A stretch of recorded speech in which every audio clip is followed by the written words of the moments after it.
Hi there, let's paint this loose watercolor landscape.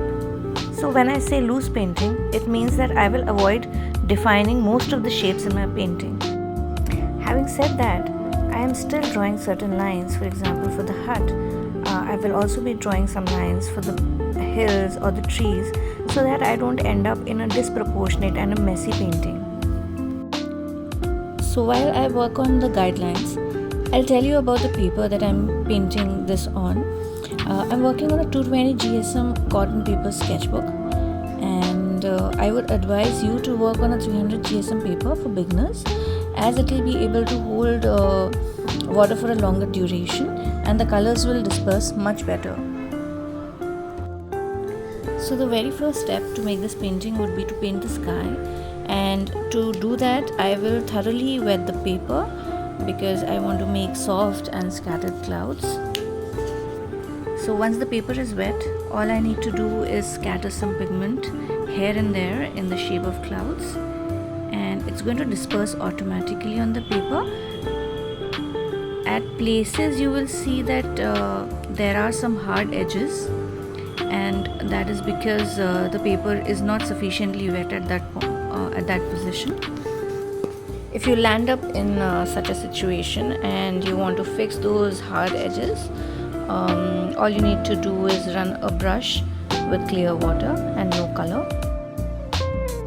So I'll be adding some depth to the clouds by dropping some pigment here and there.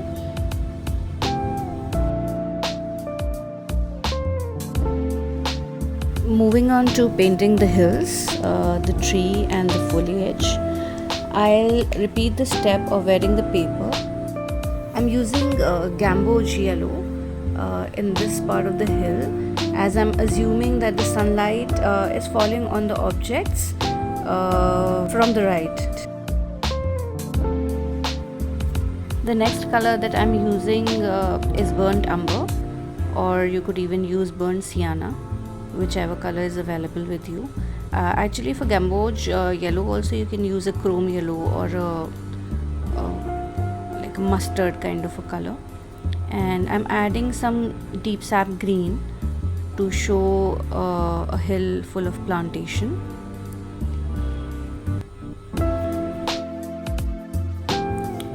I'm using a deeper yellow or an orange kind of color to represent that the hill has been shadowed by some clouds, or maybe it's against the sun. So you can create that kind of a depth with a variety of colors.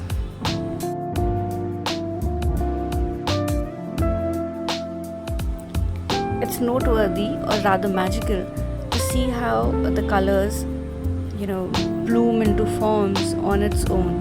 You really don't need to control it, and that is the beauty of watercolors. Surfaces that are tilted towards the sun at acute angles are usually represented in lightest colors.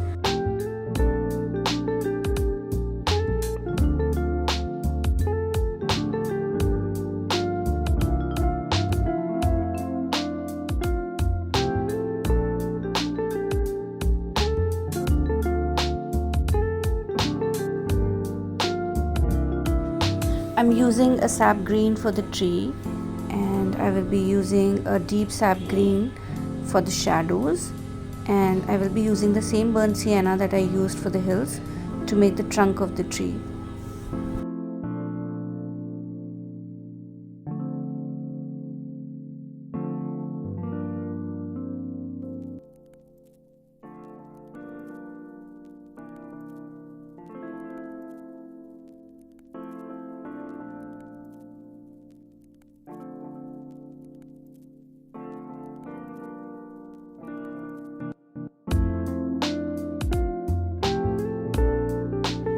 Trying to represent some faraway trees with simple lines in dark sap green color.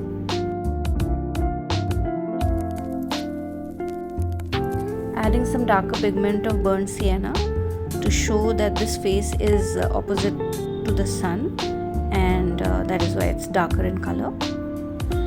I painted the base of the barn with gamboge yellow and burnt sienna, and now I'm adding shadows with black and mix of black and a burnt sienna.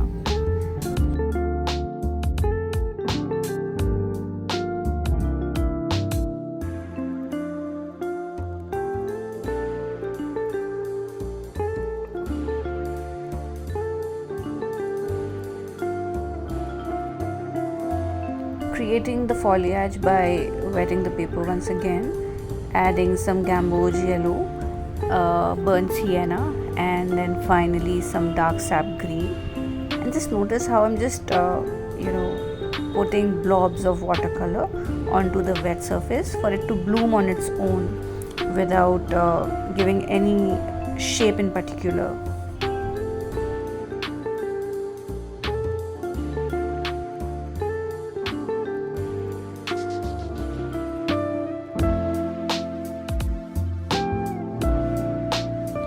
And now the grass. So for the grass I'm going to use a bright neon kind of a green, which I have from Senelia Colors.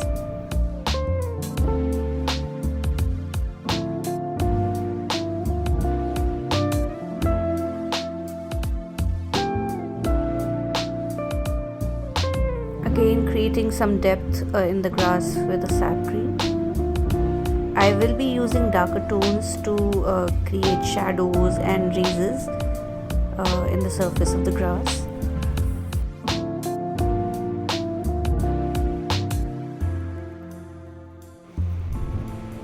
So moving on to the other side of the grass, I'll be adding some earthy tones to depict the soil, and these earthy tones would be the same gamboge yellow and burnt sienna that I had used earlier for the barn.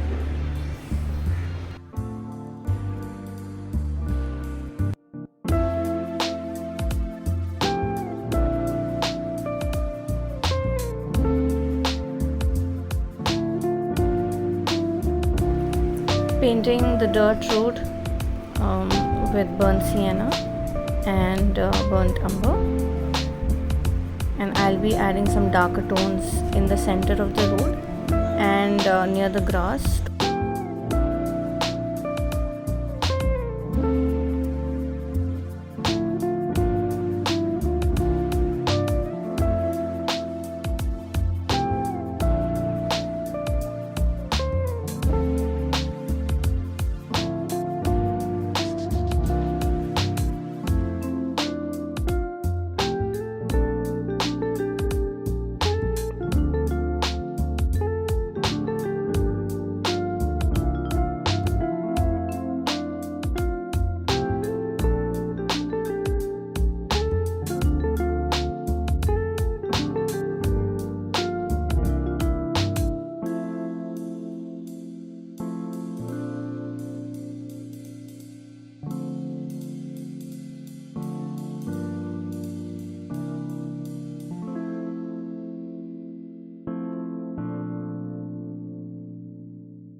Time to add a cemented road, and I'm using normal black color with it and giving the edges of burnt sienna.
let's add some fence bars, and once I'm done painting it in brown, I'll be adding the effect of sunlight to it, and I'll be highlighting them with a white color.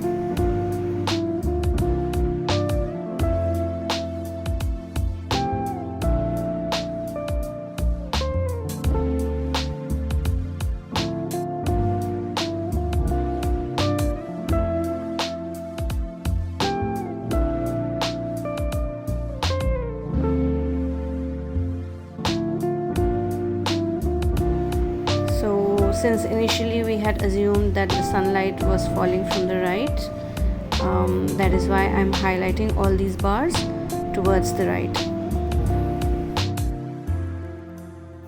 Let's add some final details of the grass, and then we are done.